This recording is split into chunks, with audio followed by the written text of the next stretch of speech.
فیصلہ کرنے والوں میں ایک جج نے بعد میں اپنی یادداشتوں میں اس بات کا اعتراف کیا کہ مرحوم وزیر اعظم ذوالفقار علی بھٹو، جو کہ 1973 کے آئین کے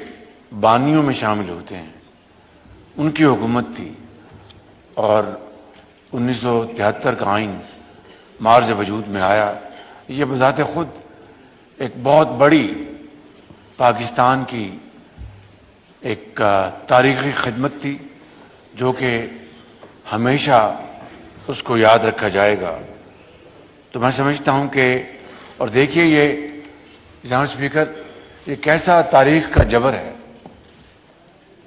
کہ آج 4 اپریل ہے اور فارمر پرائم منسٹر شہید ذوالفقار علی بھٹو کا جوڈیشل مرڈر آج ہی کی تاریخ کو ہوا، اور آج